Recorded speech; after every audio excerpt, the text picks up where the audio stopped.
మా ఇంటి స్థలాలకు రక్షణ కల్పించండి అంటూ వేడుకుంటున్నారు తిరుపతి రూరల్ ప్రాంతంలోని కేఆర్ నగర్ వాసులు. 2007లో సర్వే నెంబర్ 249/4 మరియు 249/5లో తుడా అప్రూవల్ లేఅవుట్ కింద దాదాపు 22 మంది ద్వారా రిజిస్ట్రేషన్ చేస్తున్నట్లు తెలిపారు.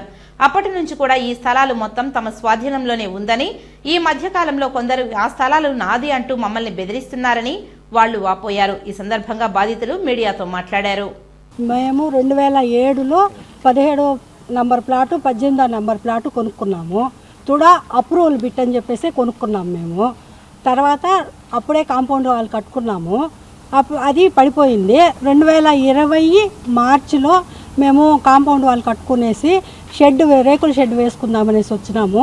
రేకుల షెడ్ వేసే ముందు ఆ రోజు 2002 మార్చి 2వ తేదీ నేను ఇక్కడ పని వాళ్ళు పెట్టి చేయించుకుంటా ఉన్నాను. తుంగ బాలకృష్ణ, భాస్కర్ నాయుడు, కార్పాకల భాస్కర్ నాయుడు, పులిచెర్ల మురళీధర్ రెడ్డి వాళ్ళు ముగ్గురు ఒక 30-40 మందితో కలిసి వచ్చి పని ఆపించినారు.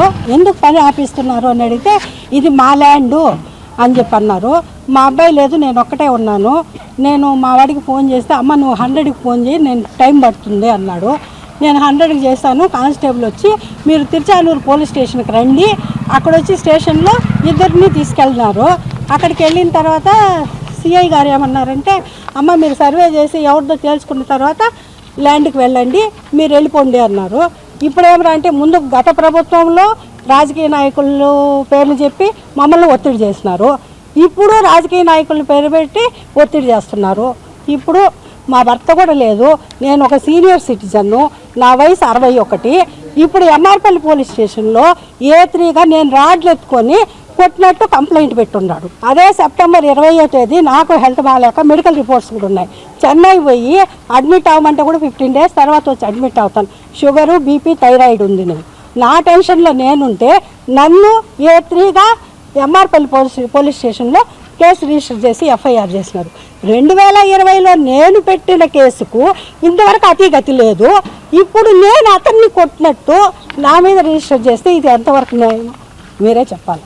సో ఇది మా పొజిషన్లోనే ఉంది, మా కాంపౌండ్లో ఉన్నాయి. ఇది 100% దౌర్జన్యం జరుగుతోంది. సీఎం గారు, డీసీఎం గారు, డిప్యూటీ సీఎం గారు, రెవెన్యూ మినిస్టర్ గారు, లోకేష్ గారు మీ దృష్టికి వాళ్ళు తీసుకొని రావడం కాదు, మేము కూడా తీసుకొస్తా ఉన్నాము. ఇది హార్డ్ అండ్ మనీతో అందరూ ఉద్యోగస్తులు, మిడిల్ క్లాస్ పీపుల్ కొనుక్కున్న చిన్న చితక సైట్లు, ఎకరాలు కాదు ఇవి. ఈరోజు ఎక్కడో ఎవరో ఏదో చేసి దొంగ డాక్యుమెంట్లు తీసుకొచ్చి ఏదో మేనేజబుల్గా చేసుకొని తీసుకొస్తే వీటిని మేము ఏం చేయమంటారు, మాకు న్యాయం ఎలా జరుగుతుంది అనేది మిమ్మల్ని మేము అభ్యర్థిస్తున్నాము. లోకల్ ఎమ్మెల్యే గారు, మీ ఎమ్మెల్యే గారు అన్న కొడుకు ఎస్పీ గారు మీ పేర్లు వాడుతున్నారండి. మీ దగ్గరికి మీడియా మిత్రుల సహాయంతో మీ నోటీసుకు కూడా తీసుకొస్తున్నాం. ఇవి ఎంతవరకు నిజం, ఈ తుంగ బాలకృష్ణ అనేవాడు ఎంతవరకు నిజం అనేది మీ నోటీసుకు తీసుకొస్తున్నాం అండి. మీరే న్యాయం చేస్తారనుకుంటున్నాం. విచారణ జరపండి. 100% పోలీసు వారు మీరు విచారణ జరిపి మాకు న్యాయం చేయండి. ఆబ్వియస్గా మేము we are not going or we are not లాని ఏదో పక్కన తీసుకెళ్ళిపోయే సిటిజన్స్ కాదు. ఆబ్వియస్గా విచారణ చేసి మాకు న్యాయం చేయండి అంటున్నాం.